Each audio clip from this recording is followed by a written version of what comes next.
4 weeks after the Afcon 2023 started, we are down to our final two countries. It's going to be the Super Eagles. We are having a dinner, a 9 p.m. dinner, and on the menu, the Elephants. Welcome to Sports Maestros, guys. It's always a pleasure to be in your company. We'll join you in a second.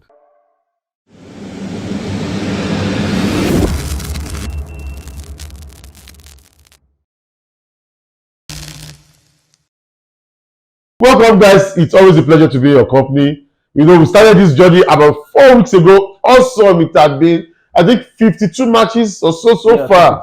So far, yeah, just two outstanding. And what a spectacle Afcon 2023 has been. Yes, what a spectacle it has been. You know, like you said, the Eagles are about to feast on the elephant, about to take them for dinner. But it just got me wondering, in the wildlife, how do you think it's going to play out if the two were pitted against each other? The Eagles will fly. The Eagles will continually fly. The elephants can't play in the air. Yeah, but you know. And then when the elephants eventually die, the Eagles will come and then they will have their. But rest assured, they will get their dinner. But this is the real life, so we are not talking about the wildlife, and we know how difficult it is going to be. I think it's going to be our most difficult match. I think we should prepare for the most difficult match. We should expect it to be more difficult than the South Africa game, and we should approach it as such, because I'm sure on the Ivory Coast side of things, they will be seeing it as the biggest match for them this tournament. Yeah, Randy, before we delve fully into the match, I was talking about Afcon, and I said Afcon 2023 has delivered on all promises. Yes, it has delivered on all promises. But if there's one thing we have learned also, we've not learned. If there's one thing we've seen, all right, is that no matter how the surprises come in, at the end of the day, the finalists are still going to be well-known teams and powerhouses. So yes, a lot of smaller teams have caused upsets here and there, and they went far in the tournament. They did. But then at the end of the day, everything just adjusted and played out the way it usually play out, which is having the teams that have already won in the past in the finals locking horns. But indeed, this year we must commend all the teams that came to the party and then they put up a good fight. Kudos to Equatorial Guinea, kudos to Cape Verde, kudos to Mauritania, kudos to Namibia. Yes. Those teams who were minnows before now at Afcon, but this year they really joined the fray. And who knows, very soon, maybe the next tournament, one of these unknowns, they get to go home with the cup. Let's also say kudos to West Africa, because this is a West Africa affair. This final is a West Africa affair. And I could remember some videos back, we talked about the decline in our Western African football. The decline, and lo and behold, here we have two finalists from West Africa. Senegal was the country we said was the shining light for West African football. And look at what happened to Senegal. Dumped out of the tournament. Well, by another West African team. But in the second round. You know. And you know, like I said, if you want to win a tournament, you should be ready to play against the best. So you should be ready to beat the teams that are the favorites to win the tournament. So they won that match in the second round, and there's been no stopping Ivory Coast since then. No stopping Ivory. They've only gotten stronger. And that is why it's going to be a difficult match again. Yeah, it is. You know, let's look at the semi-finals and a bit. It was Nigeria against South Africa. You were a bit worried about that match. I felt to be more confident than you were. But in the end, it turned out to be a 1-1 at the end of 120 minutes. Yeah, you know, you are always more of an optimist. That's a good thing. That's a good thing. You're always more of an optimist. I'm a realist. I look at things. I look at form. I look at style of play. I look at a lot of things, and I saw that it was going to be a very difficult game. But South Africa should have given us a good hiding. Serious hiding. Yeah, because in the first half they lost a lot of chances to score, and it actually played out the way I wanted it to, and what I expected were the things I also saw, because we said it before that they are technical. They are technical in their approach. Their togetherness is something That was it a should big worry. Yes, it was a big worry for us, and we saw that in the match. But we were able to weather the storm, and lo and behold, the greatest fear came to pass. We went into penalties, and you know something, South Africans, tell your guy Ronwe Williams, move over.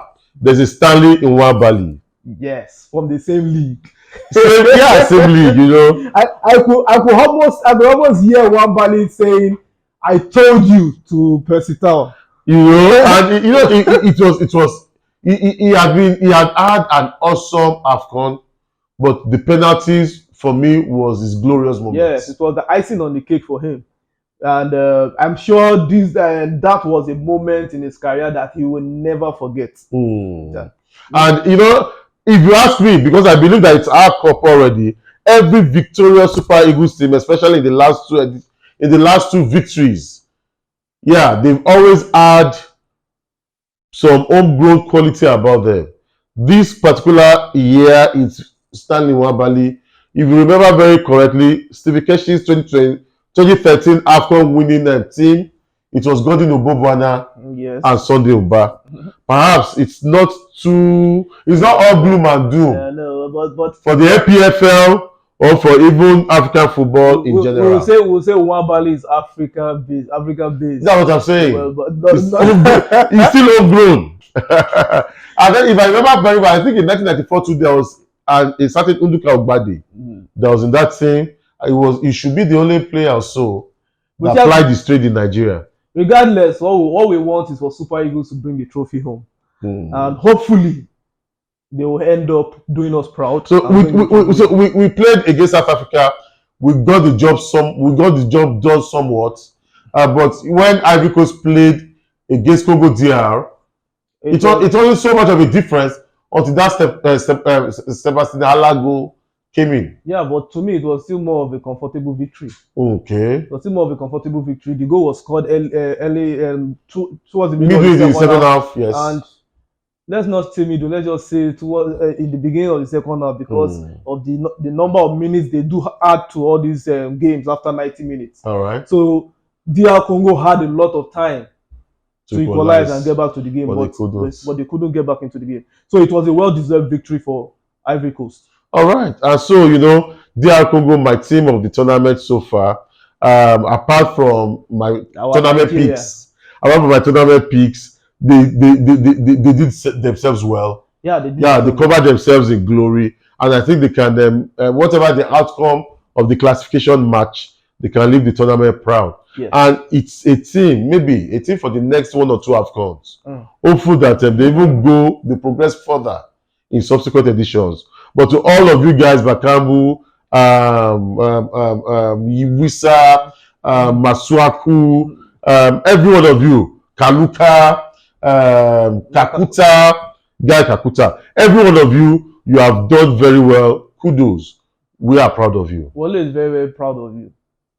All right. So, you know, the classification match will be the day before the final. Yes. I'm sure not a lot of Nigerians are interested in that one. But just for your information, it's South Africa against DR Congo. All right. But the main thing, the main draw, the match we want to talk about is Nigeria against Ivory Coast. And Radic, I just want to ask you in a quick fire model, just a few questions to cover what your thoughts are on the match. Are you ready?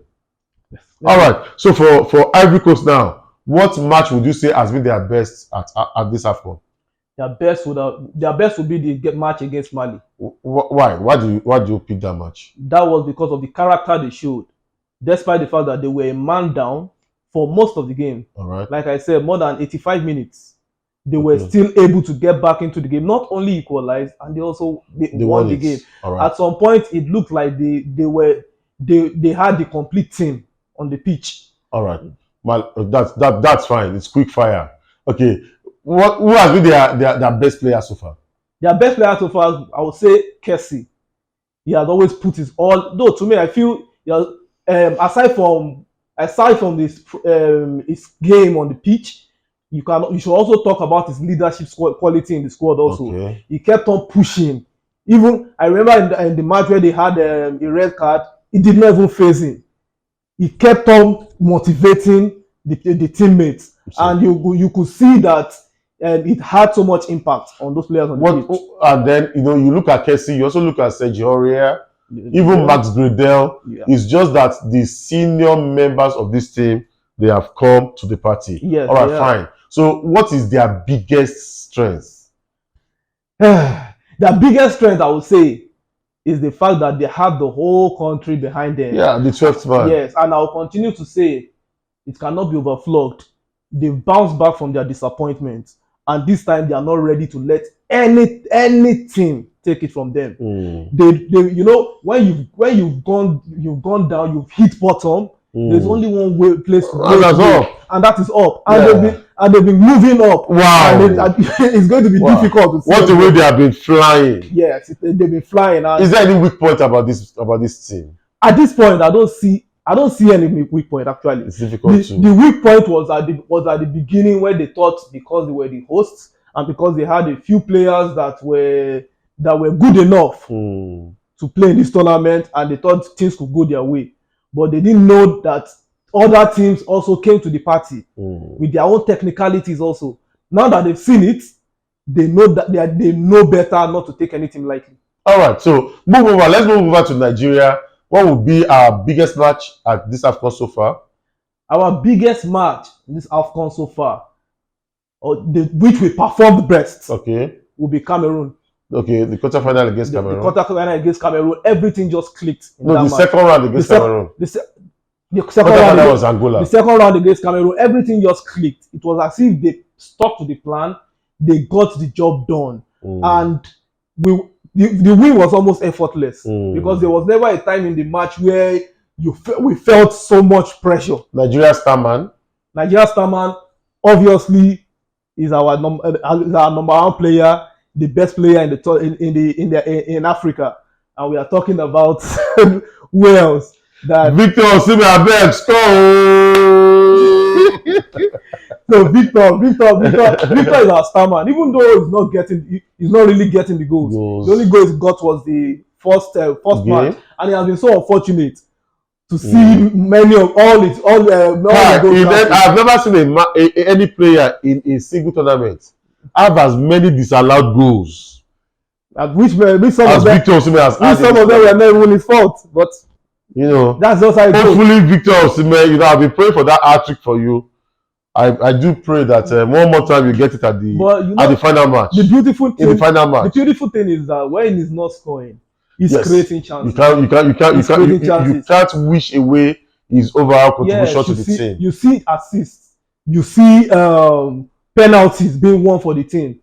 So he has been on top of every of our attack. In that sense, what would you say is the biggest thing about this Nigeria team? I think the biggest thing is also what I don't really like most about them is the defensive quality. One goal is almost good enough. One goal is good enough for the coach. And it's almost constant in the second half. At the same time, it is the coach's strength, and we've seen it in the tournament. Every team playing against us know that it is very, very difficult to get a goal against Nigeria.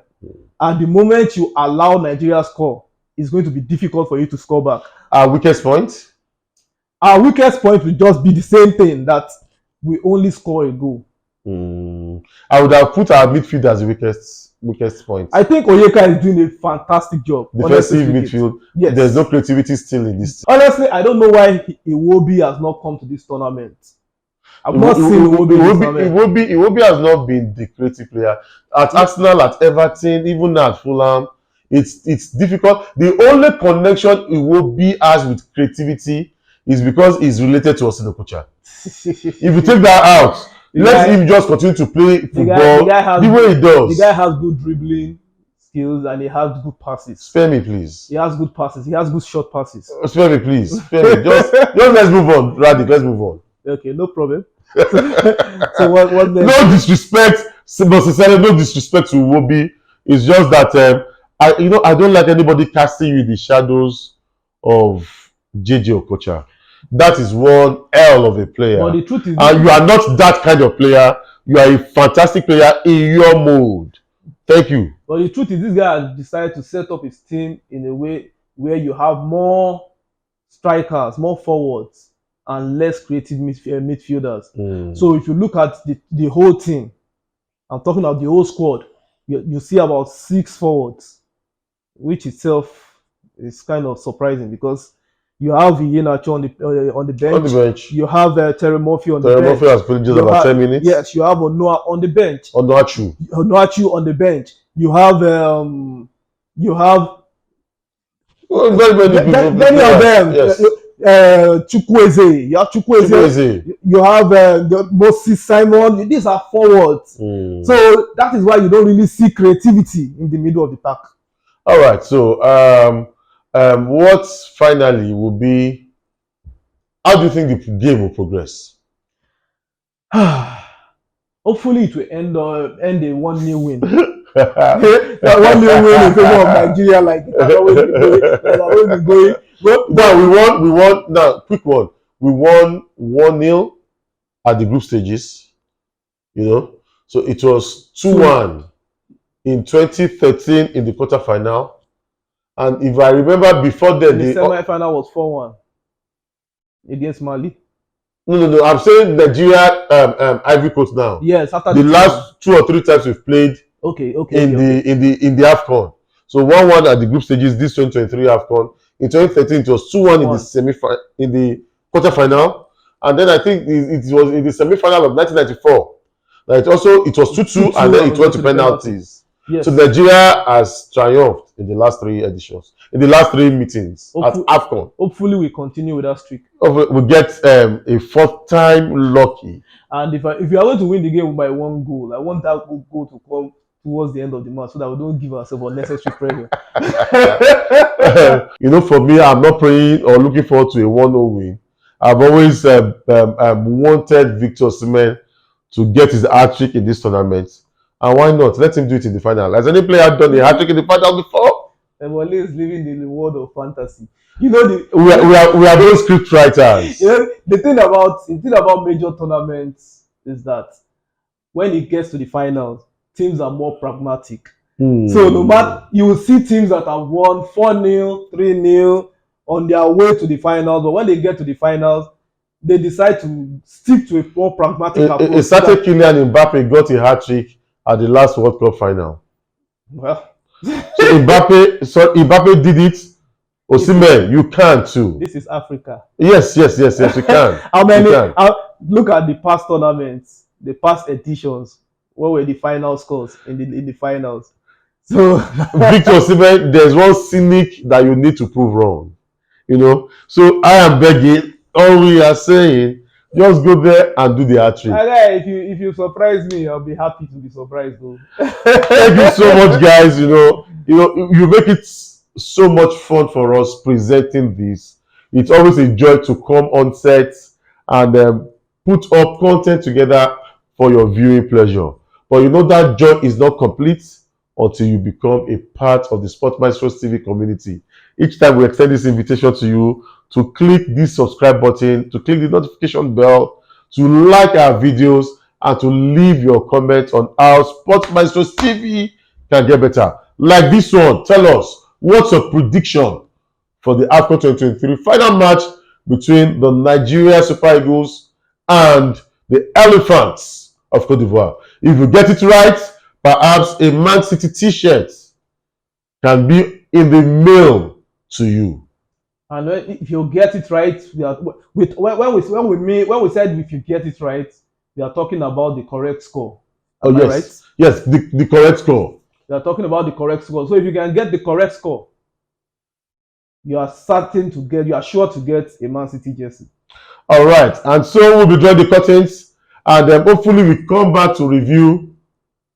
Will there be any need for a review? But we'll be coming your way very soon. Keep it locked down on this channel. Thank you for being with us all through Afcon 2023, and hopefully the next time it will be winner. Oh, why the noise now? Why are you raising your voice unnecessarily? All right. Thank you very much. We say Sports Maestros TV. We are out. you.